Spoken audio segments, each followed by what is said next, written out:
Merry Christmas, Beans! Whoa. This is my boyfriend.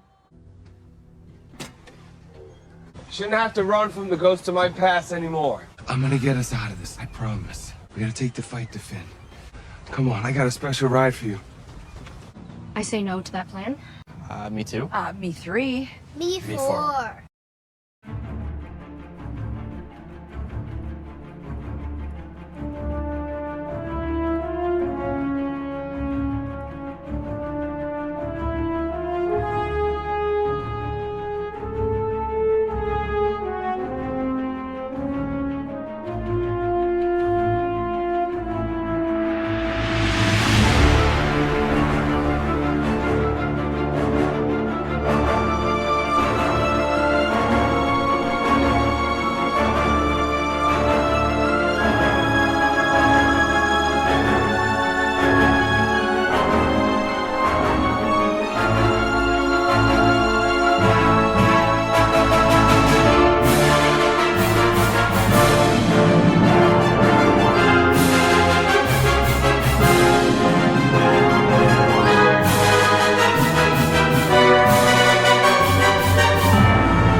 Two brothers were raised by the same killer. One became a father who lied to protect his children. The other became a weapon who never stopped trying to make his father proud. By the end of this story, you will not be sure which brother actually escaped their father's shadow, and which one only thought he did. Dan Morgan spent years convincing himself that walking away from violence was the same thing as being free of it. This holiday, that lie gets tested in front of the people he loves most, in a city he chose because he thought it was safe. It was not. This video is an independent, transformative work created for review, criticism, commentary, educational, informational, and entertainment purposes. Any third-party content is used only to support original analysis and is not intended to replace or reproduce the original work. 3 years have passed since Dan Morgan buried his old life along with his father, and on the surface, that burial held. He runs his own private security firm now, trading the wet work of his past for boardrooms and contracts. And Jessica has moved from surviving her husband's secrets to building something entirely her own, training toward a coaching career that might take the family across the country to Ohio. That single detail matters more than it first appears, because it means the Morgan family, the unit Dan nearly destroyed to protect in the first film, is already quietly coming apart at the seams before a single shot is fired in this one. Kyle is stepping into adulthood, learning to drive, pulling away in the small, ordinary ways teenagers do. Nina is an ocean away in London, finishing a semester abroad, and her absence is doing something to Dan that the film is smart enough to let you feel before it lets anyone say out loud. He is not afraid of an enemy right now. He is afraid of becoming irrelevant to the people he once killed for. That is the real starting wound of this movie, and it is worth sitting with, because almost nobody talking about this film online is talking about it this way. The angle you have seen everywhere treats this as a straightforward action sequel about a dad with a dangerous past. What gets missed is that Dan's dangerous past was never really the problem the first film solved. It solved the secret. It never solved the distance that secret created, the years he spent physically present but emotionally absent, and that unfinished debt is exactly what this sequel quietly reopens. When Jessica gets the offer to interview for the Ohio State position, and when Nina cannot make it home for the holidays because of her coursework, Dan does not respond like a man managing logistics. He responds like a man watching a slow leak in the one thing he has left. So he does what men like Dan Morgan do. He does not talk about the fear. He solves it. He takes a security security consulting job in London, packs up the entire family, and frames it as a surprise Christmas trip, when what it actually is, underneath the tinsel and the plane tickets, is a man trying to physically force his family back into one room before it drifts any further apart. Watch how the film stages this decision. It is shot like a gift. It plays like generosity. But every choice Dan makes here is really about control, about pulling his family back inside a perimeter he can personally guard, which is the exact same instinct that made him a killer in the first place. He never stopped being the man who believes love means standing between his family and the world. He just changed the uniform. The family lands in London and heads straight for Nina's apartment, unannounced, because Dan has decided that surprise is the same thing as love, and this is where the film gives us the first character worth watching closely who is not a Morgan. Nina opens the door to find her entire family standing there with suitcases, and standing just behind her is Omar, a boyfriend she has clearly not mentioned to her parents yet, for reasons that become obvious within seconds. There is a mystery here worth flagging early, because it pays off later, and almost no other review is connecting it back to the ending. Omar is calm in a way that 18-year-old boyfriends meeting their girlfriend's ex-assassin father are not usually calm. Hold on to that. It becomes one of the more quietly important details in the entire film. For now, the scene plays as comedy, the awkward collision of Dan's overprotective instincts with Nina's adult independence, and it works, because Wahlberg and Coletti have real chemistry built over 2 films now. But underneath the jokes about curfews and boundaries, the film is doing something more interesting. Nina did not tell her parents about Omar for the same reason Dan did not tell his family the truth about his past for years. She was protecting a version of herself she was not ready to have judged. That is not a throwaway parallel. It is the film quietly rhyming its subplot with its main plot before either character realizes they are living the same lesson. Jessica, for her part, is not just along for the ride here. She has spent 3 years training, competing, building a version of herself that exists outside of being Dan's wife. And the film gives her small, but pointed moments of pushing back on being managed, being protected, being handled the way Dan handles operations. She is not fully written as her own person yet. That criticism is fair, and we will come back to it. But the seeds are there, and they matter more once the shooting starts, because a character who has spent the whole trip resisting being protected does not suddenly become a passive bystander when danger arrives. She becomes someone with her own reasons to act. The family settles into their London holiday, tourist stops and stolen moments layered over the real tensions simmering underneath, and Dan mentions, almost too casually, that he has one work meeting to take care of while they are here. A quick stop, nothing that should matter. He is wrong, and the film wants you to notice how quickly he says it. The meeting is at Cadogan Bank, and this is where the film starts pulling its thread taut. Dan sits down across from a man named Aidan Clark, ostensibly to finalize a straightforward security contract, and if you have seen enough films in this genre, you already know a meeting this ordinary in a movie this loud is never actually ordinary. This is worth pausing on as craft, not just plot, because it is one of the more competent structural choices in a script that critics have otherwise been rough on, and fairly so in places. The film understands that Dan's entire adult identity is now built on reading rooms for threats and finding none, which means the audience's dread has to come from watching a professional threat detector walk calmly into the one room that is actually dangerous. That is dramatic irony doing real work, not just plot mechanics. Clark is polished, precise, a little too interested in Dan's history for a man who supposedly just wants a security consultation, and the film lets the unease build through small behavioral tells rather than dialogue, which is a stronger choice than this movie usually gets credit for. What Dan does not know yet, and what the audience is not told outright yet either, is that this meeting was never about a contract. It is bait, engineered specifically to draw Dan into a room where the past he thought he buried can finally reach him again. Somewhere in this sequence, the film plants the object the entire back half of the story will orbit around, a key tied to an encrypted server that once belonged to Dan's father, McCaffrey, the man Dan defeated and imprisoned at the end of the first film. That key is not just a plot device. It is the last unclaimed piece of McCaffrey's empire, and whoever controls it controls everything their father built. Remember that key. Everything that goes wrong for this family in the next hour traces back to it, and the film is going to make you wait uncomfortably long before it tells you exactly why it matters this much. Dan leaves the meeting with a bad feeling he cannot quite name, the specific unease of a man who has spent years trusting his instincts and has just been told, wordlessly, that something in this city already knows exactly who he used to be. That night, the bad feeling gets a face. The man from Dan's past is not a rival assassin or a nameless enforcer sent to settle an old score, and this is the reveal that most competitor coverage flattens into a single line when it deserves far more attention. His name is Finn, and he is Dan's half-brother, another son McCaffrey raised, trained, and shaped in the same cold image, except Finn never got the chance Dan got. Dan walked away from that family and built a new one. Finn stayed, inherited the ambition and the violence without ever inheriting the exit, and has spent years watching his half-brother get praised in absentia for abandoning the very legacy Finn was left holding alone. Sit with that for a second, because it reframes everything the marketing sold you about this film. This was never going to be a story about a good man fighting a bad man. It is a story about two versions of the same wound, one who ran and one who stayed, meeting again to find out which choice actually cost more. Finn wants the key. He believes it is rightfully his, the one piece of their father's empire that should have gone to the son who never left, and he is done waiting politely for Dan to hand it over out of some sense of family obligation. What makes this confrontation land harder than a typical sequel villain reveal is that Finn is not entirely wrong. Dan did leave. Dan did get to build a soft, safe, suburban life while Finn absorbed everything McCaffrey demanded of an heir. The film does not make this explicit yet. It is too busy accelerating into action, but the emotional architecture is already there for anyone paying attention, and we are going to keep tracking it across every confrontation these two brothers have from here forward. Dan tries, in this first meeting, to talk his way out, to offer peace, to remind Finn they do not have to become their father. Finn's answer is not words. It is a threat, specific and personal, aimed directly at the family Dan just spent this entire trip trying to hold together. The holiday Dan built to close the distance in his family has just become the exact thing that puts every one of them in danger, and there is no version of the rest of this story where that irony is an accident. What Dan does next, in the minutes right after Finn walks away, is the first real test of who this character has become. The old Dan would have handled this alone, quietly, the way he handled everything before Jessica knew the truth about him. But 3 years of a rebuilt marriage have taught him something his father never did, that a family kept safe by secrets is not actually safe at all. It is just unaware. So he makes a choice that the first film's Dan Morgan would never have made. He walks back into the hotel room and tells Jessica everything. Not a version of it. All of it. And the way she responds to that confession is going to matter far more than the action sequence coming next, because it decides whether this family faces Finn together or whether Dan is about to make the same mistake his brother made and try to carry this alone. Jessica's reaction to Dan's confession is the moment this sequel earns something the marketing never sold you on, and it is worth slowing down for, because it is doing more character work in under a minute than most of the film's action sequences do in 10. She does not scream. She does not threaten to leave. She asks one question, quiet and specific. What does Finn actually want, and how do we take it away from him? That is not a woman being protected. That is a woman stepping directly into the operation, and the film knows exactly what it is doing by giving her that response instead of the panic a lesser script would have reached for. 3 years of rebuilding herself, the training, the independence, the identity outside of being managed, all of it lands in this single choice. She is not asking Dan to fix this for her. She is asking to be told the truth so she can help fix it with him. Watch how differently Dan receives that compared to how he handled secrets in the first film. There, he hid the danger to protect her from fear. Here, he hands her the danger because he has finally learned that shutting her out was never protection. It was control wearing protection's clothes. That distinction is the entire emotional argument of this movie, quietly stated in a hotel room before a single stunt sequence begins. Dan's next move is not to run blind. It is to call in a debt from his old life, a contact named Zimmo, someone from the world he supposedly left behind for good, and the ease with which he still knows how to reach this man tells you something the film never says directly. Dan did not actually burn every bridge to his past when he walked away from it. He just stopped using them. Zimmo can get the family out of London quietly, off any official radar, across the water to a place called Port Inconnu in France, a name that translates, pointedly, to unknown port, which is either the screenwriter reaching for cute foreshadowing or a genuinely effective bit of thematic shorthand for a family about to step into territory none of them, Dan included, fully understands anymore. Either way, it works. The decision is made fast, the way real fear moves, and for a few minutes the film lets you believe the family might actually get out of London before Finn's people close the gap. They do not. Finn's men hit the family on their way to the extraction point, and this is the first real action sequence of the film. So let's talk about what it does well and what it does not, because the craft here is genuinely mixed. The chase tears through central London, cars clipping through market stalls, a chaotic scramble across a bridge, the kind of sequence built to be loud, fast, and largely disposable, and that is the honest problem with it. Nobody's decisions change the outcome here. Nobody reveals anything about themselves under pressure. It is competent staging without a single character beat buried inside it, which is exactly the criticism that has followed this film since release, and for once the criticism is earned. Compare it to the equivalent chase in the first film, which used the pursuit to force Dan and Jessica into a conversation they had been avoiding for the entire runtime. This one just moves bodies from one location to the next. The one moment that does land is small and easy to miss. Kyle, learning to drive for barely a few weeks in the real world, is the one who ends up behind the wheel when Dan is pinned down, and the film lets him make a genuinely bad, genuinely teenage decision, cutting the wrong direction down a one-way street, before Nina, in the passenger seat, talks him through correcting it in real time. It is a small sibling moment inside a large action sequence, and it does more to sell you on this family as a real unit than the pyrotechnics around it. Omar, meanwhile, is doing something the film wants you to clock without commenting on directly. He is not panicking. He is not asking questions a civilian boyfriend would be asking. He is bracing, positioning, reading the street like someone who has done this before. Hold that thought. It is the second time this detail has surfaced, and the film is building toward a reason for it. The family makes it to the extraction point battered, adrenaline-soaked, and one member short on composure, because Jessica, for the first time on screen, has just watched her children come inches from real violence. And the difference between managing danger in the abstract and watching it aimed at your kids is the gap this next scene is about to open up. They cross into France by night, and the film finally, mercifully, slows all the way down, and this is worth noting on its own, because it is one of the better instincts in the whole script. After the noise of the chase, the movie gives itself permission to just sit with these people for a while, and that patience is what makes the next stretch feel earned rather than padded. Dan drives the last leg in silence, and Jessica sits beside him, not speaking either, and the absence of dialogue here is doing more than a page of exposition could. She is not angry at him. She is somewhere heavier than anger, somewhere closer to grief, mourning the version of this holiday she had pictured only 2 days ago, the ordinary, boring, safe Christmas she wanted for her children, and watching that picture dissolve in real time. In the back seat, Kyle has gone quiet in the specific way teenagers go quiet after their hands have been shaking and they do not want anyone to notice, and Nina has her arm around him without either of them saying a word about it, which tells you everything about how this family actually functions when nobody is performing strength for an audience. Even Dan, a man built his whole adult life around composure under pressure, lets something slip here that the character rarely allows. He asks Jessica, quietly, whether he should have told her all of this years ago, back when it might have changed something, back before the children were old enough to be caught in it. It is not a question looking for reassurance. It is a genuine reckoning with a choice he can no longer undo, and Jessica does not offer him an easy answer, because the film is smart enough to know he does not deserve one yet. This is the scene most competitor reviews skip past entirely on their way to the next set piece, and it is a mistake, because everything the ending eventually pays off, the reconciliation, the forgiveness, the question of what these two brothers actually owe each other, is being quietly seated right here, in a car, in the dark, with nobody shooting at anybody. They arrive at Svetlana's, and the film introduces its most interesting supporting character with almost no fanfare, which is either underselling her or trusting the audience. And honestly, it is a bit of both. Svetlana is a retired assassin, one of the few people from Dan's old life who chose the exit before he did, and she is also, unavoidably, an ex-girlfriend, which the film handles with more restraint than you would expect from the trailer's tone. There is history in the room the moment Jessica walks in behind Dan, and to the script's credit, it does not manufacture a jealousy subplot out of it. Jessica clocks the tension, names it once, briefly, almost dryly, and moves on, because she has bigger threats to manage than an old flame, and that restraint says more about how far her character has come than a full confrontation scene would have. What Svetlana actually offers the story is sharper than romantic history. She represents the version of Dan's exit that had no family waiting on the other side of it, someone who left the life and built solitude instead of a household, and her presence quietly asks the question the film wants you carrying into the next act. Was Dan's escape only survivable because Jessica and the kids gave him something to run toward, not just something to run from? Over the course of the evening, Dan learns from her exactly how serious this has become. Finn has not just come to negotiate. He has placed a bounty on Dan's head, open to anyone in their old world willing to collect it, which means every debt, every grudge, every old associate Dan ever wronged on his way up in that life is now a potential threat standing between his family and safety. Svetlana, we learn, has her own history with Finn, unresolved and unflattering to him, and the film plants her as someone who could tip this fight decisively in either direction depending on where her loyalty ultimately lands. That is the loop worth carrying forward. Everything from here escalates toward Paris, toward McCaffrey's empire, and toward the question of whether the people Dan left behind are allies now, or just debts finally coming due. Late that night, while the rest of the house finally sleeps, Nina finds Omar outside, and this is where the film quietly closes the loop it has been holding open since London. She asks him, directly, how he stayed so calm during the chase, how a college boyfriend reads a street ambush like someone trained for it, and he does not deflect. His father, it turns out, has his own connections in this world, the kind of connections that made Nina's family dangerous to be near long before Finn ever put a bounty on Dan's head, and Omar has known exactly who the Morgans were since before he ever knocked on Nina's door. It is not a betrayal reveal, and the film is careful about that. It is closer to a mirror. Omar has been carrying a version of the same secret Dan carried for years, the same fear that the people he loves will see him differently once they know where he actually comes from, and Nina's response to it, calm, unafraid, more curious than hurt, is the same grace Jessica eventually extended to Dan. The film is not subtle about the parenting theme here, but it does not need to be, because it lands anyway. Two generations of the same family are now quietly working through the identical lesson. Love does not require a clean past. It requires honesty about the one you actually have. Inside, Dan cannot sleep either. He sits with Svetlana on the porch, and in a rare moment of vulnerability, admits that Finn is not entirely wrong to be angry, that leaving was the right choice for Dan, but never really a fair one, and that some part of him has spent 3 years waiting for exactly this reckoning to arrive. Svetlana does not comfort him. She tells him, flatly, that Finn will not stop at a bounty, that Paris is where their father's real power still lives, locked behind that key, and that if Dan wants his family to survive the week, he needs to stop trying to make peace with a man who has already decided peace is not on the table. The next stop is Paris. Everyone in that house knows it, and nobody says it out loud until morning. Paris changes the register of this film almost immediately, and it is worth noticing how deliberately the movie signals that shift. London was about running. Paris is about taking something back, and that distinction matters, because it moves Dan from reactive to active for the first time since Finn re-entered his life. Svetlana's intelligence is specific. Finn has not yet gained full control of McCaffrey's server, only partial access, because the key alone is not enough. It has to be paired with a physical override held in a private vault at a bank tied to one of their father's old shell accounts, the kind of institution built specifically to hide money from people asking exactly the questions Dan is now asking. Get to that override first, and Finn's entire claim to their father's empire collapses before it ever fully forms. This is the moment the film finally lets its title do some work, because what follows genuinely is a family plan, not a solo operation Dan reluctantly lets his relatives tag along for. Jessica takes point on the plan itself, mapping the bank's security rotations with the same discipline she has spent 3 years building as an athlete, treating this like a race with a fixed course and a finish line, which is a smarter piece of characterization than the trailer gave her credit for. Kyle, of all people, becomes the technical hinge of the operation, his newly minted obsession with driving repurposed into something more useful, running getaway logistics and timing through an earpiece while the adults move inside. Nina and Omar are assigned the distraction, a decision Dan resists at first, the old instinct to keep his daughter out of danger flaring up one more time, until Jessica reminds him, pointedly, that Nina has already been in danger since the moment they landed, and pretending otherwise now is not protection, it is denial dressed up as fatherhood. It is a small line, delivered quickly, but it is doing real thematic work, closing the loop the film opened back in London about what protecting your family actually requires versus what it merely feels like to a father who is not caught up yet. The heist itself is where this film is at its most purely enjoyable, and it is worth giving credit where it is due, because the sequence understands something the earlier chase did not. Stakes are more interesting than speed. Nina and Omar stage a loud, public protest outside the bank's entrance, drawing security attention outward while Dan and Omar's family connections, called in quietly and never fully explained, get them access to a service corridor most tourists never see. Kyle, watching camera feeds from a rented flat 2 streets over, is calling out patrol timing with a confidence that would have been unthinkable for this character 3 years ago in the first film, when he was barely trusted to stay in the car. That growth is not incidental. It is the film's quiet argument that this family's greatest asset was never Dan's old skill set. It was what they built together once they stopped hiding from each other. Inside the vault room, Dan and Jessica work as a unit for the first time in the entire movie, not protector and protected, but two operators who trust each other completely, and the choreography reflects it, tighter, more synchronized, more confident than anything in the London chase. There is a genuinely well-built tension beat when the override device turns out to be behind a second layer of biometric security nobody anticipated, forcing Jessica to improvise a distraction that puts her, briefly, directly in a guard's path. And the film lets her handle it herself. No last-second rescue from Dan, no cutaway to him swooping in. She talks her way clear using nothing but composure and a lie delivered with total confidence. The exact skill set she has spent the entire film demonstrating in smaller ways. And it finally gets its moment to matter. They get the override. For about 90 seconds, the plan works perfectly, clean, controlled, almost too easy. And if you have watched enough of these films, you already know exactly what that feeling is setting up. It is Svetlana. Finn's men are waiting outside because she told him the plan. And the film plays this reveal with real weight instead of a cheap twist sting, because it has spent the entire previous act earning it. She had agreed to feed Finn their movements before the family ever arrived at her house. A debt owed from her own unresolved history with him. One the film hints at but never fully explains, which is arguably the one piece of restraint that works against the story rather than for it. Watching her stand between two loyalties in real time is the strongest acting beat this film has, better than anything given to the leads, because there is nothing simple happening on her face. She is not a villain enjoying leverage. She is someone who spent years building a quiet, solitary peace and has just watched a family choose each other in front of her, repeatedly, under pressure, in a way she never had the chance to choose for herself. Finn's men close in, and for a moment it looks like Svetlana is going to step aside and let it happen. The debt paid, her obligation cleared. Instead, in the space of a single held breath, she turns on the men she brought there, buying the family the seconds they need to break for the extraction vehicle. It is not redemption exactly, and the film is smart enough not to oversell it as one. It is a person choosing, at real personal cost, the version of loyalty that actually means something over the version that was simply owed. The fight that follows is fast and brutal, closer in tone to the London chase than the controlled heist that preceded it, and the family barely makes it out. Jessica taking a graze across the shoulder that the film underplays almost to a fault, more focused on getting bodies into the car than dwelling on the injury. They regroup in a stripped-down apartment Zimmo arranges on short notice, and the film once again slows itself down, and again, it is the right call. Jessica sits with her shoulder bandaged, saying nothing about the pain, watching her children instead, checking them with her eyes the way a parent does when words feel insufficient to the moment. Svetlana stands apart from the family, near the door, not quite inside the room, and not quite outside it, and nobody tells her to leave. Dan is the one who finally crosses that distance, sitting beside her, and what passes between them is not romance, whatever the trailer implied. It is recognition. He tells her, simply, that he understands what it costs to choose people over the debts your old life left behind, because he has spent 3 years learning that lesson slower than she just learned it in a single afternoon. She does not answer him with words either. She hands him the override device, the thing Finn's men were sent to recover, the thing she could have handed over in the chaos and did not, and the gesture says more than any line of dialogue could. Across the room, Nina is quietly checking on Omar, whose composure from the chase has finally cracked now that the adrenaline has faded, and it is Kyle, unexpectedly, who sits with him, two teenagers who have both just learned exactly how dangerous the families around them can be. The override in hand changes the shape of what comes next. Finn no longer has a path to full control of McCaffrey's empire without going through Dan directly, which means the standoff that has been building since London has one destination left. Everyone in that apartment knows what it is. Nobody has said the word Paris ending yet, but the film wants you feeling the weight of it settle over the room before the next act forces them to say it out loud. Morning brings the piece of the puzzle the film has been holding back since that first meeting at Cadogan Bank, and it is worth circling back to it now, because this is where Aidan Clark's role in the story finally clicks into place. Svetlana confirms what Dan has suspected since the ambush. Clark was never a legitimate contact looking to hire a security consultant. He works for Finn, has for years, quietly managing the legal and financial architecture around what remains of McCaffrey's holdings while Finn handled the more direct enforcement side of the family business. The meeting that pulled Dan back into this world in the first place was never a coincidence or a stroke of bad luck. It was engineered from the moment Dan's firm accepted the contract, bait built specifically around the one thing Finn correctly guessed his brother could not resist, a reason to bring the whole family together for the holidays. That single realization reframes nearly everything that has happened since London. Finn did not simply happen to catch Dan in a vulnerable moment. He built the vulnerable moment, understanding his brother's psychology with an intimacy that only someone raised by the same father could manage, which says as much about Finn's patience as it does about how well two brothers can know each other even after years of separation. Dan takes this harder than he he lets the family see, retreating briefly to process it alone. And it is Kyle, not Jessica, who follows him this time, in a small but pointed shift in the film's family dynamics. Kyle does not offer comfort exactly. He asks Dan, plainly, whether he is angry at Finn or angry at himself for not seeing the trap coming, and Dan does not have a clean answer, which is precisely the point the film wants to land here. The override device now sits at the center of everything. With it, Dan holds genuine leverage for the first time since this entire ordeal began, enough to force a real negotiation, or enough, if Finn refuses one, to make the coming confrontation in Paris the last move either brother has left to make. Zemo delivers the final piece of intelligence before the act closes. Finn has moved his operation to a mansion outside the city, and beneath it, in a private structure McCaffrey once used to store the most sensitive parts of his empire, the encrypted server itself is waiting, live, fully operational, ready for whoever arrives holding both halves of the key. Everyone in the room understands what that means. The next time this family sees Finn, there will be no more running, no more extraction points, no more debts left to call in. Whatever gets settled between these two brothers gets settled there, and the film ends its middle stretch on that certainty, quiet and heavy, before the final act detonates it. The plan to hit Finn's mansion is built overnight, and the film uses the planning scene to do something it has not really done yet. Let the family operate as equals in a room, no one deferring automatically to Dan's old expertise. Jessica insists on a route that keeps Kyle and Nina outside the perimeter entirely, running support rather than infiltration, and for once Dan does not argue her down or quietly work around her. He simply agrees, and the film lets that small capitulation register as growth rather than throwing it away as a throwaway beat. Zemo, present for the briefing, is blunt about the odds. Finn's mansion sits on private grounds outside the city, staffed with the kind of security a man rebuilding a criminal empire actually needs, cameras layered on patrols layered on dogs, and no clean way in that does not involve real risk to whoever crosses the wall first. The plan settles on the same core logic that worked at the bank, misdirection paired with precision, but scaled up to match the stakes. Nina, again, takes the visible role, staging a loud, public protest at the mansion's front gate under the guise of local activism, drawing exactly the kind of attention private security cannot afford to ignore in a residential area this quiet. It is a smart callback structurally, using her earlier tactic against a bigger target, and it also, quietly, completes her arc from the family member Dan was most desperate to shield to the one whose instincts he now trusts without hesitation. While the front gate deals with Nina's staged chaos, Dan and Omar scale the building's rear facade in the dark, working the same wall in near total silence. And this is where Omar's earlier composure finally gets its full payoff. He is not tagging along anymore. He is genuinely capable, trained in ways he has clearly downplayed for months, and Dan, climbing beside him, has the quiet realization that his daughter did not fall for a civilian who happened to be brave under pressure. She fell for someone who understood, instinctively, the exact kind of danger her family carries, which reframes the entire relationship one more time before the film moves on without dwelling on it further. Inside, the mansion is quieter than anyone expects, and the film uses that quiet well, letting tension build through empty hallways and half-lit rooms rather than wall-to-wall gunfire, which is a restraint this movie does not always show elsewhere. Dan and Omar move deeper toward the structure beneath the house, the private facility Zemo described, where McCaffrey once kept the sensitive core of his empire, and the sense of walking into their father's actual legacy, physically, room by room, gives this sequence a weight the earlier action beats did not have. This is not just a building anymore. It is a museum of everything Dan spent his adult life trying to outrun, and the camera lingers just long enough on old surveillance equipment and filing systems to let that idea land without anyone saying it out loud. Jessica's voice comes through the earpiece, calm and precise, guiding them past patrol gaps she is tracking from the support vehicle outside, and there is a genuine competence to how this family operates together now that the film has earned honestly, scene by scene, since London. They reach the server room faster than expected, almost too easily, the same warning sign the bank heist trained the audience to recognize, and sure enough, the room is not empty. It has clearly been used recently, terminals still warm, a chair pushed back mid-task, and Dan understands, a beat before anyone says it, that they have not beaten Finn to this room. They have walked into the aftermath of him already being here. The override device in Dan's pocket, the leverage he believed made this confrontation winnable, was never going to matter if Finn had already found another way to force what he needed out of the system, and the film lets that realization sit on Dan's face for a long, uncomfortable second before the lights in the room change color, and a voice that is not Jessica's comes through every speaker in the building building at once. It is Finn, and he has been waiting for them the entire time, which recontextualizes everything about how easily they got this far into the building. The route through the mansion was never a gap in his security. It was a corridor he left open on purpose, because Finn, unlike his brother in London, has finally stopped reacting to Dan and started anticipating him, using the exact intimacy of growing up under the same father to predict every move his half-brother would make once real leverage was on the table. He steps out flanked by armed men, and the tone of the scene shifts immediately from infiltration to negotiation held at gunpoint. Though negotiation is generous, because Finn is not offering terms, he is stating outcomes. He already knows about the override, has known since the ambush outside the bank, and he makes clear now that letting Svetlana's betrayal happen was itself part of the calculation, a controlled loss designed to see exactly how far his brother would go and who he would trust to help him get there. That reveal lands hard, because it means the emotional victory the film gave the audience at the end of the last act, Svetlana's choice, Dan's growth, the family working as a real unit, was, from Finn's vantage point, simply data. Everything Dan believed he had won across this entire trip, Finn had already priced into his plan. Outside, Jessica's voice in the earpiece goes silent mid-sentence, cut off by Finn's men who have already moved on the support vehicle, and the film does not cut away to confirm what happened to her, Kyle, or Nina. It holds on Dan's face instead, watching him process the specific, targeted silence of a communication channel that should never go quiet, and that silence is doing more damage to this character in 3 seconds than any physical wound in the film has managed across 2 movies. Finn extends a hand, not for a handshake, but for the override device, and tells Dan, almost gently, that this was never really a fight he was ever going to be allowed to win. This is the moment worth slowing all the way down for, because it is the single most important beat in the entire film, the one every other scene has been quietly building toward without announcing it. Dan hands over the override, not because he has run out of options in the tactical sense, but because for the first time since he left this life, he has genuinely run out of moves that do not risk his family, and a man who spent 3 years rebuilding his identity around protecting them cannot make any other choice. Watch what the film does not show you here. It does not show Finn gloating over a physical victory. It shows Dan, disarmed, surrounded, watching the one piece of leverage he had walk out of his hands, and understanding, in real time, that everything he believed he had fixed since London was never actually fixed, only postponed. The vacation built to close the distance in his family has ended with his family scattered, silent, possibly captured, in a building that used to belong to the father he thought he had already defeated for good. That is the psychological collapse underneath the physical one. It is not that Dan has lost a fight. It is that the entire premise he has been operating on since the first film, that walking away from violence and building a family was enough to close the account his father opened, has just been proven false in the worst possible way, in front of the people that premise was supposed to protect. Finn does not kill him. That would be too easy, and the film understands it, because leaving him alive, powerless, and aware of exactly how thoroughly he has been outmaneuvered is a crueler outcome than any bullet, and a far more interesting choice dramatically. As Finn's men move Dan toward a holding room deeper in the mansion, the film lingers one more time on his face, and there is no defiance left in it, no half-formed plan he is quietly working. There is only the specific, hollowed-out look of a man who has just watched the life he rebuilt collapse in exactly the way he always feared it eventually would. And for the first time in either film, Dan Morgan has absolutely no idea what happens next. What the film does next is smart, because instead of lingering in Dan's captivity, it cuts immediately to what actually happened to the rest of the family in those silent seconds after the earpiece went dead, and the answer is not the worst-case scenario the previous paragraph was built to make you fear. Jessica was hit, but not captured. Finn's men swept the support vehicle expecting an empty target and found instead a woman who has spent 3 years training her body for exactly this kind of physical confrontation, and she fights her way clear, dragging a wounded shoulder and adrenaline in equal measure, getting herself and Kyle out through a side road before reinforcements arrive. Nina and Omar, still stationed at the front gate for their stage protest, watch the entire extraction unfold from a distance too far to help and too close to look away from. And this is where Omar makes the call that the film has been quietly setting up since that porch conversation back in France. He tells Nina the truth completely now, not just the partial version he offered before, that his father does not simply have loose connections to this world, he has actual standing in it, enough influence to make a call that could turn the tide of what is about to happen inside that mansion. It is a risk Omar has clearly avoided taking his entire life, using his father's name for anything, and the fact that he is willing to spend it now, for a family he has known for less than than a week, is the clearest evidence yet that whatever Nina saw in him was never wrong. The call goes out. What comes back is not an army. The film is careful about that. It is information, leverage of a different kind than Dan's. The sort that moves through channels far quieter than gunfire. Channels that can quietly redirect the attention of people far more powerful than a private security consultant ever could. Jessica and Kyle regroup with Nina and Omar at a rendezvous point. Zimo scrambles together on almost no notice, and the family, minus Dan for the first time in either film, has to make a decision none of them are prepared to make. Go back for him immediately, outmanned and improvising, or wait the few critical hours it will take for Omar's intervention to actually change the balance of power inside that mansion. Jessica, bleeding, exhausted, and more afraid than she has let herself look in front of her children the entire trip, is the one who makes the call, and it is not the call the old version of this character would have made. She does not wait. She reroutes the plan around Dan's absence instead of freezing without him, assigning roles, drawing on every ounce of the operational confidence she built across this entire ordeal, because somewhere in the last 3 days, she stopped being the wife managed by a dangerous husband and became someone capable of running this operation herself if the situation demanded it. It demands it now. As night falls fully over the city, the family Dan built this entire disastrous holiday to hold together moves, without him, toward the one place left standing between all of them, and whatever Finn intends to do with the Empire he now believes is finally completely his. The family's return to the mansion is nothing like their first attempt, and the film makes sure you feel that difference immediately. Where the earlier infiltration relied on stealth and misdirection, this one moves with urgency bordering on recklessness, because Jessica has made the calculation that speed matters more than subtlety now, that every extra minute is another minute Finn has alone with her husband. Omar's intervention has done its work quietly in the background, redirecting a portion of the property's private security detail toward a fabricated emergency elsewhere on the grounds, thinning the numbers guarding the interior without a single shot fired. And it is worth pausing on how much narrative weight this film places on a resource that has nothing to do with combat. The strongest asset this family has by the final act is not Dan's old skill set at all. It is the network of people who chose to help them, earned across 3 days of honesty, sacrifice, and repaired trust, which is a more interesting thematic statement than the trailer's marketing ever suggested this movie was capable of making. Jessica leads the entry herself, favoring the wounded shoulder but refusing to be sidelined, and Kyle, handling logistics from a position just outside the wall, is given his most consequential moment yet, spotting a second, unguarded access point the original plan never accounted for, a detail that shaves crucial minutes off their approach. Nina and Omar move in behind them, no longer playing distraction, fully integrated into the operation now, and there is something quietly satisfying about watching this family move as a single coordinated unit in the exact building where, hours earlier, they were scattered and outmaneuvered. They find the holding room empty. Dan is gone, and so, they quickly learn from a rattled staffer left behind in the chaos, is Finn, who left only minutes earlier with a single hard drive and a destination nobody inside the mansion was told. The location turns out to matter more than a random escape route would, and this is one of the smarter choices buried in an otherwise straightforward finale. Finn has gone to a cathedral in the heart of the city, a place, it emerges through a hurried conversation with Zimo, that McCaffrey used decades earlier as a meeting point for the Empire's most sensitive transactions, precisely because a building full of tourists and worshippers is the last place anyone expects criminal business to change hands. Finn is not there for sanctuary or symbolism in any sentimental sense. He is there because it is the last node in his father's old network still capable of moving what remains on that hard drive to a buyer before the family or anyone else can stop him. But the symbolism lands anyway, whether the character intends it or not, because this is the same institution their father once used to consolidate his power, and Finn completing that same transaction in that same building is the clearest possible image the film has for a son finishing what his father started, even after everything that has happened this week to suggest that inheritance is not the same thing as destiny. The family arrives as evening service is letting out, the cathedral half full of tourists and locals unaware of what is unfolding around them, which forces every choice in the next stretch to be careful in a way the earlier action sequences did not require. There can be no chaotic gunfight here, not with civilians moving through the space, and the film uses that constraint well, turning what could have been another loud shootout into something tighter and more personal, a pursuit through side chapels and stairwells rather than an open battle. Jessica and the kids fan out to cover exits and locate Dan, while the confrontation everyone in the audience has been waiting 3 acts for finally, unavoidably, arrives. Dan finds Finn in the bell tower, alone, hard drive in hand. Staring out over the city his father once controlled a slice of from rooms very much like this one, and for a moment neither brother moves toward violence. This is the confrontation the entire film has been building toward, and to its credit, it does not rush past the conversation to get to the fight. Dan asks him, directly, what winning actually looks like from here, what Finn imagines happens the day after he finally has everything McCaffrey built, and Finn does not have a clean answer, because he has spent so many years pursuing the inheritance itself that he never fully worked out what having it was supposed to feel like once it arrived. That hesitation is the most human moment this character gets in the entire film, a flicker of the boy who was told, over and over, that this was the only way to matter to a father who measured love in loyalty and violence. And for a second it looks like Dan might actually be reaching him. Then Finn's men, alerted by the earlier chaos elsewhere on the grounds, radio in that reinforcements are moving toward the cathedral, and Finn's face closes back up, choosing the plan over the conversation, exactly the way he has chosen the plan over his brother since the moment this film began. The fight that follows is close, physical, and stripped of the choreographed flourish of the earlier action beats. Two men who grew up learning to hurt people the same way, trading blows in a space built for reverence rather than combat. It is not an easy win for either side. Finn nearly gets the hard drive to a waiting contact through a service stairwell before Dan cuts him off, and there is a genuinely tense stretch near the tower's edge where the outcome does not feel predetermined, where the film lets you believe, briefly, that either brother could go over that railing before this ends. Ultimately, and the film does not pretend this is a surprise, Dan is simply better, sharper, more disciplined after 3 years of training that never stopped even when the excuse for it did, and he gets the advantage, pinning Finn against the tower's edge with the hard drive finally back in Morgan's hands. What Dan does with that advantage is the single clearest thesis statement this film makes about who he actually is, underneath the assassin training and the family man exterior both. He does not finish it. He has Finn dangling literally at the tower's edge, held only by Dan's grip on his arm. Every excuse in the world to let their father's chosen heir simply fall and end this permanently, and he does not take it. He hauls Finn back over the railing instead, not gently, not with any pretense of brotherly warmth, but deliberately, because the entire film has been building to this specific proof that Dan's exit from that life was never about becoming someone capable of greater violence when it counted. It was about becoming someone who refuses the easiest, most permanent solution even when he has every justification to use it. Below, sirens are already closing on the cathedral, the result of Omar's father's earlier intervention finally landing at exactly the right moment. Quiet influence working through channels far more effective than anything Dan's old world ever offered him. The family reunites on the cathedral steps as police move in, and rather than run, rather than disappear back into the shadows the way the Morgans of the first film might have, Dan makes the call to stay, to surrender the situation to legitimate authority instead of settling it permanently himself, because retaliation from whatever remains of Finn's network was always going to be the real long-term threat, and vanishing again would only have delayed that reckoning for another day. It is a quieter ending than the genre typically offers. No triumphant one-liner over a defeated villain, just a family standing together, exhausted, injured, and finally, genuinely honest with each other. Watching police take Finn into custody while Jessica leans into Dan's shoulder and neither of them says anything at all. The empire their father spent a lifetime building is finished, not because Dan destroyed it in some final act of violence, but because he chose, at the one moment it would have been easiest not to be nothing like the man who built it. The hours that follow the arrest are handled almost entirely in a compressed montage, and this is one of the rare places where the film's pacing choices genuinely work in its favor, because dwelling any longer on paperwork and police interviews would have drained the momentum the cathedral sequence just earned. Omar's father, still mostly a name rather than a face at this point in the story, proves instrumental in cutting through what could easily have become weeks of legal entanglement for the Morgans. Between his standing and the physical evidence recovered from the hard drive Dan pried out of Finn's hands, evidence detailing years of McCaffrey's operations that Finn had inherited and continued running, the family's version of events is corroborated quickly enough that none of them spend more than a single uncomfortable night in a French holding facility before being cleared. It is a resolution that leans on convenience more than the film probably should, and it is fair to flag that as a structural shortcut, the kind of neat, fast wrap-up that lets the story avoid sitting with the messier, bureaucratic reality a family like this would actually face after a week of international violence. But the film seems to understand its own priorities by this point, and it is not particularly interested in legal procedure. It is interested in getting this family back into a room together, safe, to actually process what just happened to them. And once the paperwork clears, that is exactly where the story takes them. Nina and Omar's relationship, tested under circumstances no ordinary couple ever has to survive, comes out the other side stronger rather than strained. And there is a small, unforced scene of Dan formally thanking Omar, man to man, not for his father's influence, but for choosing to use it, that lands with more sincerity than the film's louder, emotional beats manage elsewhere. Svetlana, whose fate the film has left hanging since the ambush outside the Paris bank, resurfaces briefly here too, quietly confirming to Dan that she is done with all of it now, truly done, and that whatever debt existed between them from their shared past is finally, mutually settled. Jessica's shoulder is stitched and sling-bound by the time the family boards a flight home, and there is a quiet, unhurried scene on that flight. All four Morgans crowded into a row meant for three that does more to sell the cost and value of everything they survive than any of the film's bigger set pieces managed to. The Empire is gone. Finn is in custody. And for the first time since this trip began, nobody in this family is keeping a single secret from anybody else sitting beside them. It is worth stepping back here, before moving into the final scene, to look at what this ending is actually arguing, because most coverage of this film stops at plot summary and misses the thematic thread that gives the cathedral confrontation its weight. The first film was about a man hiding his past from the people he loved. This one is about a man discovering that hiding it never actually severed him from it, that the past does not stay buried just because you stop mentioning it, and that the only real way to close that account is to face the person who represents everything you were trying to outrun. Finn is not a generic villain bolted onto a sequel for the sake of raising the stakes. He is the answer to a question the first film never had to ask. What happens to the version of Dan who never got a Jessica, never got a Nina and a Kyle, never got a reason to choose differently? That is why sparing him on the tower matters more than a typical action climax resolution. Killing Finn would have been narratively easy and thematically empty. Just violence, answering violence the way McCaffrey raised both of his sons to believe was the only currency that mattered. Choosing not to is the film's actual thesis, quietly stated through action rather than dialogue, that the cycle their father built only ends when someone with the power to continue it chooses not to. It is also worth comparing this directly to the first film's climax, which resolved through Dan outsmarting external threats to protect a secret. This one resolves through Dan abandoning the instinct to solve everything alone, choosing instead to let his family, and the people his family has earned trust with, carry part of the weight. That is a meaningful evolution for a franchise built around one man's competence, even if the surrounding action sequences do not always rise to match the ambition of that emotional through line. The film is genuinely uneven in execution, more comfortable with quiet character beats than with the chases and heists it is nominally selling as its main attraction, and that mismatch between what the story wants to be about and what the marketing promised is probably the single biggest reason critical response has been mixed. But underneath the familiar sequel mechanics, there is a specific, earned argument being made about inheritance, about the difference between what your family builds you to be and what you actually choose to become, and it deserves more credit than the wave of quick, plot-only coverage this film received on release has given it. The film closes on a time jump, roughly a year forward, landing back in the same holiday season where this whole story began, and the choice to bookend it that way is doing more work than it might seem to on first watch. We open this final stretch back in the Morgan household, and everything about the frame is deliberately, almost aggressively ordinary. Jessica is coaching now, her track team practicing in the background of one shot, the career she was fighting for at the start of the film fully realized rather than left hanging as an unresolved subplot, which is a small but meaningful bit of narrative housekeeping most sequels forget to close out. Kyle is driving confidently, no longer the anxious teenager who nearly wrecked a getaway car in London, and the film lets that small visual detail carry real weight, because competence behind the wheel has been quietly tracking his growth as a character since the very first chase. Nina is home for the holidays this time, no coursework conflict standing in the way, and Omar is there beside her, fully folded into the family now, no longer a secret anyone is managing or protecting anyone else from. It is the exact Christmas Dan tried and failed to manufacture at the start of the film, except this time it did not require a manufactured crisis to arrive. It simply happened, the way ordinary family holidays are supposed to happen, once everyone in the house had finally stopped carrying secrets heavy enough to distort everything around them. That contrast, the engineered holiday of the opening against the effortless one at the close, is the clearest structural argument the film makes for its own thesis, and it is worth noticing how quietly it gets delivered. straightforward, with almost no dialogue drawing attention to it directly. Then the film gives us its actual final scene, and it is the smartest choice in the entire script, because instead of ending on the family's holiday warmth, it holds one beat longer, following Dan alone to a visiting room in the prison holding Finn. He brings a small gift, wrapped simply, nothing extravagant, and sits down across from his brother. The way we are shown in a brief, wordless flash, the two of them used to sit as boys, before McCaffrey shaped one of them into a killer and drove the other one out of the house entirely. They play cards. That is essentially the whole scene. Two brothers, a deck of cards, a prison visiting room, and almost no dialogue carrying any exposition at all, and it is far more effective than a tearful reconciliation speech would have been, because it does not ask Finn to be forgiven, and it does not ask the audience to root for him. It simply shows a relationship continuing in the only form circumstances now allow it to take. Imperfect, limited, supervised, but present. Dan does not lecture him. He does not extract an apology. He shows up, which is the one thing in this entire story that neither brother ever consistently got from the man who raised them both. This is where the film quietly closes its very first open loop, planted all the way back in the hook of this story, the question of which brother actually escaped their father's shadow. Watching Dan sit in that room, choosing connection over abandonment, even with the person who nearly destroyed his family days earlier, the answer becomes clear, and it is not the answer a more conventional action sequel would have landed on. Escaping the shadow was never about running far enough away from it. It was about refusing to treat people, even the ones who have genuinely wronged you, the way you were taught to treat them. So what does this ending actually mean, underneath the holiday bough and the prison visiting room? Most coverage of this film reads the finale as a straightforward mercy story, Dan sparing his brother because he is fundamentally the better man, and that reading is not wrong exactly, but it is incomplete, and it misses the sharper argument the film is actually making. The specific reading worth defending here is this: the true villain of this film was never really Finn. It was the framework their father built, the belief system that measured love and loyalty entirely through violence and inheritance, and Finn was simply the character who never got handed a way out of it. Dan defeats that framework, not Finn personally, and he defeats it through the two choices that structure the entire final act: refusing to kill his brother on the tower, and then, months later, refusing to abandon him permanently once the sentence is handed down. Neither choice destroys McCaffrey's legacy through force. Both quietly starve it of the one thing it actually needed to continue existing, which was someone willing to keep operating by its rules. That is a different, and frankly more interesting, argument than the film gets credit for making, because on the surface this is marketed as a straightforward holiday action sequel about a dad protecting his family from a dangerous villain, and underneath that marketing is a genuinely considered statement about how generational patterns of harm actually end, not through punishment or destruction, but through someone in the family choosing, repeatedly, under real pressure, to simply behave differently than the pattern demands. The prison visit is not a soft, sentimental afterthought tacked onto a bigger action movie. It is the entire thesis, delivered in its purest, quietest form. Once the explosions have stopped, and there is nothing left to distract from what the story was actually about the whole time. Not everyone is going to read that prison visit as generosity, though, and it is worth naming the counterargument honestly instead of pretending this ending is universally satisfying, because both readings are genuinely defensible. Some viewers walk away from that final scene seeing exactly what the film wants them to see: a man breaking a cycle of harm through patience and presence. Others are going to see something closer to a wealthy, comfortable man performing forgiveness at very little actual cost to himself, visiting his brother occasionally from the safety of a life Finn will never get back, a gesture that costs Dan an afternoon and costs Finn nothing but a reminder of everything he lost. There is real weight to that second reading, and the film does not fully earn its way out of the discomfort it creates, because Dan's mercy, however sincere, does not undo the fact that one brother walks free into a family Christmas and the other sits in a cell watching him leave. That asymmetry is worth sitting with rather than resolving too neatly, and it is fair to ask whether the film wants credit for a reconciliation it never actually asks Dan to sacrifice anything real for. Both readings can be true simultaneously. The gesture can be genuinely meaningful to these two specific characters, closing a wound neither of them chose to have opened by a father who taught them nothing gentler, and it can also be a comfortable kind of forgiveness, the kind available only to the brother who ended up on the winning side of their childhood. The film does not resolve that tension for you, and to its credit, it does not pretend the tension is not there either, even if it never says so out loud. With the resolution and its competing readings both on the table, it is worth naming the themes this film is actually built around, because they run deep deeper than the marketing's focus on family bonding and holiday chaos would suggest. The most obvious theme is inheritance, not in the financial sense the plot uses as its mechanical engine, the key and the server and the empire everyone is fighting over, but in the psychological sense underneath it. What do parents actually pass down to their children, and how much of that transmission is a choice versus an inevitability? McCaffrey passed down violence to both of his sons deliberately as a kind of curriculum, and the film's entire structure is an argument about what happens when one son metabolizes that inheritance into control and protectiveness aimed at building something different, while the other metabolizes the identical inheritance into ambition and resentment aimed at claiming what he believes he is owed. Neither outcome was predetermined by the training itself. Both were shaped by what happened around that training, whether either son ever had someone offer them a different model of what strength or loyalty could look like. Dan got that alternative model, eventually, through Jessica and the family he built with her. Finn never did, and the film is quietly, persistently making the case that this absence, not any inherent difference in character between the brothers, is the actual explanation for how differently they turned out. The second theme running underneath the first is honesty as the actual mechanism of protection, replacing the film's earlier, more naive theory that protection means information control. Every character in this story who tries to protect someone else by managing what that person knows. Dan hiding his past from Jessica for years, Nina hiding Omar from her parents, Omar hiding his own family history from Nina, ends up making the danger worse rather than smaller, because secrets do not actually remove risk, they just delay the moment the risk becomes visible, usually at the worst possible time. Every character who chooses honesty instead, even when it is frightening, even when it invites judgment, ends up better positioned to actually survive what comes next. That is not a subtle theme once you start tracking it across every relationship in the film, and it is genuinely well constructed, even in a script that struggles elsewhere with uneven pacing and a villain whose motivations occasionally feel more sketched than fully earned. Family, in this film's specific and fairly precise definition of the word, is not the people you are protecting from the truth. It is the people you eventually trust enough to tell it to, and everything the plot puts these characters through exists to test whether that trust can survive real pressure rather than just the comfortable, low-stakes version of honesty most families never actually have to test. So where does that leave the verdict on this film? And it is worth breaking this down honestly across story, character, craft, and emotional impact separately, because this is not a movie that succeeds or fails uniformly across all four. The story, structurally, is a competent inheritance thriller wearing a family comedy's clothing, and that hybrid mostly works, though it works better in the quieter half than the louder one. The emotional architecture, the parallel between Dan and Finn as two products of the same abusive upbringing, is genuinely well constructed, seeded early, developed consistently, and paid off with real specificity in the final act rather than left as vague thematic gesture. That is not a small accomplishment for a sequel that could have coasted entirely on brand recognition and set pieces. Where the story stumbles is pacing, and this is worth being specific about rather than offering the generic complaint most reviews settle for. The middle stretch, roughly the Paris heist through the mansion ambush, moves at a clip that occasionally outruns its own character work, cramming Svetlana's entire arc of loyalty, betrayal, and redemption into a compressed span that would have landed harder with even 15 more minutes of breathing room. Compare that to the deliberate patience the film shows in its opening act and its closing prison visit, and the imbalance becomes clear. The film knows how to slow down when it wants to. It simply does not trust itself to do so during the sequences the marketing was built around, presumably out of fear that a 2-hour action comedy cannot afford too many quiet stretches back to back, and that fear costs the middle act some of the depth its best scenes elsewhere prove this story was fully capable of earning. On character, this is a genuinely stronger ensemble than the first film managed, and that is worth stating plainly, because sequels rarely improve on their predecessor's character work this consistently. Jessica's evolution from a woman managing her husband's secrets to a woman capable of running an operation herself is earned across small, deliberate choices rather than a single speech announcing her growth, and Michelle Monaghan sells every stage of it with real specificity. Not just competence under fire, but the exhaustion and grief that competence is covering for. Kyle and Nina both get genuine arcs, not just filler subplot business, and the decision to route Nina's coming of age through honesty about Omar rather than through a separate action beat is a smarter piece of screenwriting than this film generally gets credit for. Kit Harington's Finn is the character the film takes the biggest risk on, and mostly, that risk pays off. He is not written as a mustache-twirling sequel villain manufactured purely to raise stakes. He is written as a specific, wounded response to a specific, damaging upbringing, and Harington finds real interiority in a role that could easily have been reduced to menace and physical threat. Where the character work is thinner is Svetlana and Omar both. Not because either actor underperforms, but because the script gives them just enough backstory to justify their plot function and not quite enough to make their choices feel fully inevitable rather than convenient. Svetlana's betrayal and reversal happen almost entirely off the specifics of her actual relationship with Finn, which the film gestures at but never dramatizes, and Omar's connections to a criminal world of his own are introduced and resolved so efficiently that the reveal reads more like a plot mechanism than a fully lived-in piece of characterization. These are not fatal flaws. They are the difference between a good ensemble and a great one, and this film, to its credit, comes closer to great than its marketing ever suggested it would. On direction and craft, this is where the split between the film's ambitions and its budget becomes most visible. Simon Cellan Jones stages the quieter dramatic scenes with real confidence, using tight, patient coverage during the car ride into France and the visiting room finale that lets the actors carry the emotional weight without the camera calling attention to itself. And those choices are the strongest directorial evidence in the film that someone behind the camera actually understood what this story was fundamentally about underneath the action premise. The set pieces are a different story. The London chase leans on quick cutting that occasionally obscures geography rather than clarifying it, a common action editing shortcut that trades spatial coherence for a false sense of speed, and the bank heist, while more disciplined, still relies on the genre's familiar rhythms rather than finding a genuinely fresh visual approach to the material. The cathedral confrontation is the clear directorial high point of the film's action, using the location's verticality and the constraint of moving carefully around civilians to build tension through blocking rather than cutting. And it is worth noting that the film's best action sequence and its best dramatic scenes share the same instinct, patience over spectacle, which makes the busier, noisier middle stretch feel like a mismatch with the director's actual strengths rather than a showcase. For them, the score leans conventional, competent orchestral tension building during the action and warmer, simpler instrumentation during family scenes. Functional without ever becoming a genuinely distinct voice the way the best entries in this genre manage. None of this sinks the film. It simply means the craft supports the story adequately rather than elevating it, which is a fair, specific criticism rather than a vague complaint about production values. On emotional impact, the film earns its biggest moments more consistently than its mixed critical reception suggests, particularly the prison visit and the porch confession in France, both of which land with a specificity that the genre does not always bother reaching for. But the honest verdict here needs a real, argued weakness, not a vague nod to imperfection, and the clearest one is this. The film asks its audience to accept Finn's entire turn toward violence and resentment almost entirely through summary rather than scene. We are told, efficiently, that he stayed while Dan left, that he absorbed everything their father demanded, that jealousy calcified into a bounty and an armed takeover, but we are never shown a single flashback, a single formative moment, anything that dramatizes that slow erosion the way the film dramatizes Dan's growth in real time across nearly the entire runtime. That imbalance means the climax's most emotionally ambitious idea, that Finn is a tragic mirror rather than a simple villain, is more asserted by the screenplay than actually earned by it, and a single well-placed flashback in the first or second act could have closed that gap significantly. It is a specific, fixable flaw rather than a fundamental one, but it keeps the film's best thematic ambition from landing with the full weight it is clearly reaching for. Overall, this is a sequel that improves on its predecessor's character work and thematic ambition while stumbling in exactly the places the marketing leaned hardest, the pure spectacle. It is not a great film. It is a good one wearing a mediocre trailer, worth watching for the family dynamics and the ending more than for the chases in between. It is worth putting this film in conversation with a few genre neighbors, because that comparative context actually clarifies what kind of viewer is going to get the most out of it. Anyone who appreciated the mix of domestic comedy and competent action in the first Family Plan will find this a natural continuation, though one that trades a good chunk of the original's lighter humor for heavier emotional stakes, a tonal shift that has understandably split existing fans right down the middle. Viewers who enjoyed Night and Day or True Lies for their blend of relationship drama and globetrotting action will recognize the DNA here, a family or a couple whose bond gets tested by a secret past intruding on ordinary life, though this film leans considerably more into sincerity than either of those comparison points ever attempted. Less interested in playful spy movie irony and more interested interested in earnestly working through what generational trauma actually does to siblings raised under the same roof. It also sits in interesting company with films built around estranged brothers reckoning with a shared, damaging inheritance, stories where the antagonist is less a villain than a distorted reflection of a path the protagonist could easily have walked instead, and the film's strongest scenes, the cathedral rooftop conversation especially, earn a place in that tradition even if the surrounding spectacle around them is more conventional. What this film is decisively not, despite how it has occasionally been marketed, is a pure holiday action comedy in the mold of broader, sillier entries in the genre. Anyone walking in expecting wall-to-wall jokes and a lighter touch throughout is going to find the back half considerably heavier than advertised, and that mismatch between expectation and delivery is probably the single biggest reason audience reception has been more divided than the film's craft actually deserves. Approached correctly, as a family drama that happens to be wearing an action movie structure, it delivers something genuinely more substantial than its trailer promised, even if it never quite reaches the consistency of execution that its best individual scenes prove it was fully capable of. It is worth getting even more specific about who this film actually rewards, because fans of the first movie is too broad a recommendation to be useful, and this framework exists specifically to avoid that kind of lazy audience match. If you are the viewer who came to the first Family Plan primarily for its comedy, the fish-out-of-water gags of a suburban dad accidentally revealing a lethal skill set at the least convenient moments, this sequel is going to feel like a genre shift you did not sign up for, and that disappointment is legitimate rather than a failure of taste on your part. The humor here is present but secondary, mostly delivered through Kyle's driving anxieties and the awkward family dynamics around Omar, never the film's primary engine the way it was in the original. But if what actually drew you to the first film was the underlying tension of a man's past threatening to unravel the family he built around hiding it, if the comedy was always secondary to that anxiety for you personally, this sequel is a meaningful escalation of exactly that material, taking a premise the first film mostly used for setup and following it all the way through to a genuine, earned confrontation with what that past actually costs. Viewers drawn to stories about estranged siblings, particularly the specific dynamic of one sibling who left a difficult family situation and one who stayed and absorbed its full weight, will find real substance here beyond the action movie packaging, a dynamic handled with more nuance than the trailer's focus on car chases and gunfights would suggest. Parents of teenagers, specifically, may find Jessica and Dan's arc resonates in an unexpectedly direct way, not through the espionage plot, but through the smaller, quieter thread about a father learning that controlling what his children know is not the same thing as protecting them, a lesson that translates easily out of the film's heightened circumstances into something recognizable for anyone actually raising kids moving toward independence. This is decisively not the right film for anyone seeking a purely comedic, low-stakes holiday watch, the kind of movie you put on as background noise during a family gathering without needing to track character motivation closely. It asks more attention than that during its back half, and viewers looking for something lighter would likely be better served by the original film instead, or by other, more purely comedic entries in the holiday action subgenre. It is also worth noting explicitly that this film benefits from having seen its predecessor first, not because the plot is impossible to follow cold. The script does enough table setting in its opening act to orient a new viewer, but because the emotional payoff of watching this specific family finally achieve the honesty and trust that eluded them throughout the first movie lands considerably harder with that full context in place. Coming to this film without the original is watching a resolution without having witnessed the original wound, and while it still functions as a standalone story, it functions as a noticeably richer one for anyone who has spent time with these characters before Finn ever entered the picture. There is one more audience worth naming specifically before this closes out, and it is the group most reviews forget to address at all. People who have their own complicated relationship with an estranged sibling, someone who chose a different path, made different compromises, ended up on a different side of a family fracture that neither of them fully asked for. This film is, underneath the key and the server and the cathedral chase, built for that person, and it does not offer easy comfort. It asks a genuinely difficult question and refuses to answer it for you. At what point does protecting the family you built become its own quiet form of abandoning the family you came from? Dan gets to have both, eventually. In this story, the wife and kids and the reconciled brother, and the film is honest enough, in its better moments, to acknowledge that not everyone gets that resolution handed to them this cleanly, that some fractures do not heal just because one side finally shows up with a deck of cards. If that question lands for you the way it is clearly designed to land. This film is worth more than the surface-level chase and heist marketing suggests, and if it does not, if your own family history feels nothing like this one, the film still works as a competent, well-acted holiday thriller, just a shallower version of what it is actually trying to be for the viewers it is really built for. Before wrapping this analysis, it is worth turning the film's central question back on you directly, because that is ultimately what the best entries in this genre manage to do underneath the spectacle. Dan spends this entire story discovering that the secrets he kept to protect his family were actually the thing putting them at the greatest risk, and that honesty, however frightening in the moment, was always the safer choice in the long run. Think about the last time you withheld something from someone you loved because you believed, genuinely, that you were protecting them from worry, from judgment, from a version of yourself you were not ready to have them see. Would that relationship have been stronger if you had told them the truth sooner? The way Dan eventually tells Jessica, the way Nina eventually tells her parents about Omar, the way Omar eventually tells Nina about his own family. This film does not pretend that honesty is easy or without real cost. Jessica's fear on that drive into France is treated with genuine weight, not brushed past as an obstacle to a happy ending. But it does argue, consistently and with real conviction across every relationship it tracks, that the cost of honesty is almost always smaller than the cost of the distance secrecy eventually creates. And that argument is worth sitting with well after the credits roll on a film that is, on its surface, mostly interested in selling you a Christmas action movie starring Mark Wahlberg and Kit Harington. So here's where I actually want to hear from you, because this is the one part of the film genuinely worth arguing about in the comments rather than settling quietly on your own. Did that prison visit work for you as an ending, a genuine, hard-won reconciliation between two brothers shaped by the same broken inheritance? Or did it feel too easy, a comfortable gesture of forgiveness that cost the brother who kept everything considerably less than it cost the brother who lost it all? Both readings are sitting right there in the text, and the film, to its credit, never tips its hand definitively toward either one. Tell me which version you walked away believing, and whether you think Finn deserved that visit at all, because that disagreement, more than the chases or the reveal at the bank or the fight on the cathedral tower, is the part of this movie that is actually going to stick with people, the part worth talking through with someone else who has seen it rather than filing away as a settled opinion the moment the credits start. Some families survive their history by outrunning it, and some survive it by finally sitting down, face to face, and playing the hand they were actually dealt. One more layer worth surfacing before that closing line, because it is the piece almost no other coverage of this film has bothered tracking across its full runtime, and it is exactly the kind of detail this framework exists to catch. Watch how often this film uses control of a vehicle as shorthand for control of one's own fate, and how deliberately it tracks that motif through Kyle specifically. He opens the film barely trusted behind the wheel, cuts the wrong way down a one-way street mid-crisis in London, and by the final act is the one spotting the unguarded access point that gets his family into the mansion in time. That is not incidental character shading. It is the film quietly measuring how much agency this family has clawed back, scene by scene, using the most literal available symbol: who gets to steer and who has to sit in the passenger seat trusting someone else's judgment. The same logic extends to Dan himself. Every major turning point in this story is marked by a moment of him either seizing control he should have shared, hiding the trip's real purpose, handling the confrontation with Finn alone at first, or deliberately handing it over, telling Jessica everything, letting Kyle navigate, stepping back, and trusting Jessica to run the extraction from the rendezvous point. The film never states this pattern outright. It does not need to, because by the time Dan finally lets go of the wheel psychologically, in every sense but the literal one, in that final confrontation on the tower, the audience has already been trained by an hour and a half of driving imagery to feel exactly what that surrender costs him and what it ultimately earns his family. There is a second, quieter motif worth naming too, buried in the film's repeated use of doors and thresholds, easy to miss on a single viewing, but consistent enough across the script to be deliberate rather than accidental. Nina opens a door on her family at the start of the film, unprepared, and the reveal of Omar standing behind her sets the entire plot in motion. Dan walks through a door into a bank meeting that turns out to be a trap disguised as routine business. The family crosses into Svetlana's house, into the mansion, into the cathedral, each threshold marking a deeper step into territory none of them fully understand yet, until the final threshold of the film, the door to a prison visiting room, which is the only one Dan walks through by choice, unforced, uncoerced, simply because he has decided it matters. That progression, doors opened under threat giving way to a door opened freely, is a small piece of visual architecture doing real thematic work underneath the plot mechanics, and it rewards exactly the kind of attentive rewatch that most fast turnaround reviews of a holiday action sequel never bother to invite. None of this changes the verdict already delivered here. The film's pacing problems in the middle stretch are real, and the underdeveloped flashback structure around Finn's backstory is a real, specific weakness worth naming rather than glossing over. But underneath a script that sometimes rushes its spectacle, there is a more careful piece of craft than the marketing